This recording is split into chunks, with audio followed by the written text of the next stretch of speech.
Hello everyone, vidonko.com ওয়েবসাইটে তোমাদের সবাইকে স্বাগত জানাই।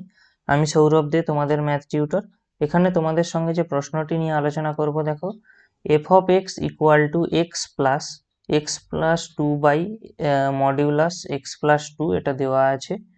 এবং দেওয়া আছে কি, যে অপেক্ষকটি x equal to minus two বিন্দুতে অসন্তত, মানে ডিসকন্টিনিউয়াস।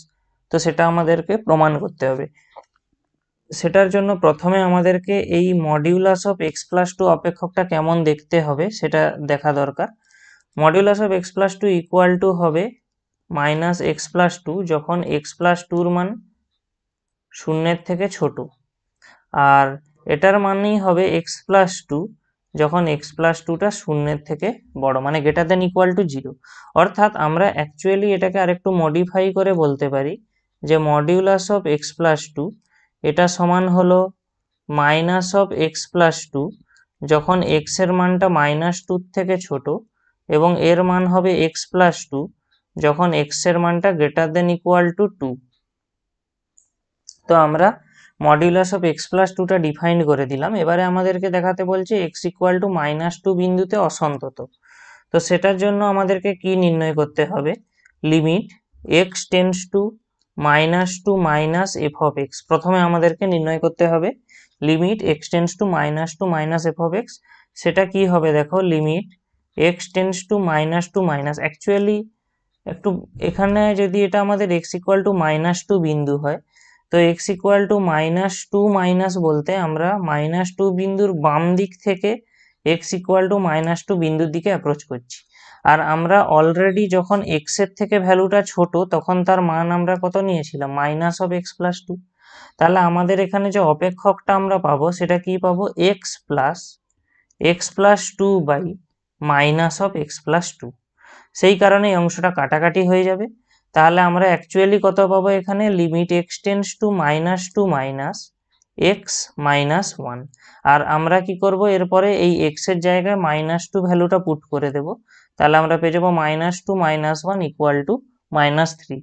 তাহলে আমরা বাম দিকের যে সীমা x equal to minus two বিন্দুতে সেটা পেয়ে গেলাম মাইনাস থ্রি।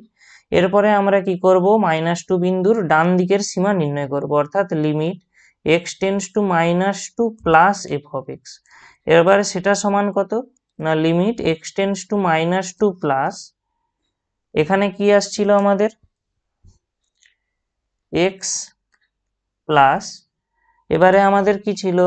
এক্স প্লাস, এখানে ছিল x plus two by modulus of x plus two ছিল। আর আমরা কি বলছি, যখন এক্স মাইনাস টু বিন্দুর আমরা ডান দিক থেকে আসব তখন তার ভ্যালুটা কি এক্স প্লাস টুই থাকছিল। তার মানে এটা কেটে যাবে এক্ষেত্রে, অর্থাৎ আমরা এখান থেকে কত পেয়ে যাব? দেখো, limit x minus two plus x plus one এখান থেকে পাবো। ঠিক আছে, তো একটা জিনিস দেখো এখানে, এরপরে আমরা কি করব? এই এক্স এর জায়গায় আমরা কি পুট করব? এই মাইনাস টু বিন্দুটা পুট করে দেবো, অর্থাৎ আমরা পেয়ে যাবো মাইনাস টু প্লাস ওয়ান সমান মাইনাস ওয়ান। তাহলে আমরা ডান দিকের যে সীমা পেলাম সেটা পেলাম মাইনাস ওয়ান। অর্থাৎ এবারে আমরা দেখতে পাচ্ছি কি এখানে, limit x tends to minus f of x এর মানটা not equal to limit x tends to minus two plus f of x. তার মানে কি দাঁড়াচ্ছে, যে অতএব x equal to minus two বিন্দুতে এফ অফ এক্স এর সীমার অস্তিত্ব নেই। এফ অফ এক্স এর সীমার অস্তিত্ব নেই। আর আমরা জানি কি, কোনো একটা বিন্দুতে যখন সীমা বা লিমিটেরই অস্তিত্ব নেই তাহলে সেই বিন্দুতে সন্ততও হতে পারবে না। অতএব x equal to minus two বিন্দুতে এফ অফ এক্স অসন্তত। ঠিক আছে, এতটা তো আমাদের প্রুফ হয়েই গেল। এবারে আমাদেরকে কি প্রশ্নটা বলা হচ্ছে, দেখো, যে তাহলে ওই বিন্দুতে যেহেতু অসন্তত, তাহলে ওই বিন্দুতে জাম্প বা লাফটা কত হবে ওই অপেক্ষকের সেটা। তাহলে আমাদের ওই x equal to minus two বিন্দুতে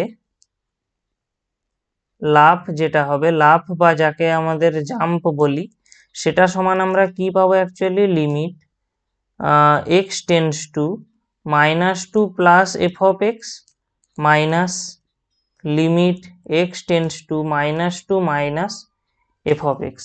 তো এই ভ্যালুটা তো আমাদের প্রশ্নে দেখো অলরেডি দেওয়া আছে এখানে -1, আর এখানে এই ভ্যালুটা আমাদের কত দেওয়া ছিল, এই লিমিটের মানটা দেওয়া ছিল -3, আমরা নির্ণয় করেছিলাম যেটা। তাহলে আমরা কত পাচ্ছি এখানে -1 + 3 মানে 2। তাহলে আমাদের x ইকুয়াল টু -2 বিন্দুতে অপেক্ষকটির যে লাভ বলা হচ্ছে এফ অফ এক্স এর, সেটা আমরা কত পাচ্ছি 2। ভিডঙ্ক.কম ওয়েবসাইটে ম্যাথটি দেখার জন্য অসংখ্য ধন্যবাদ। এরকমই নানা প্রশ্ন এবং তাদের সমাধানের জন্য আমাদের ওয়েবসাইটটি ভিজিট করো।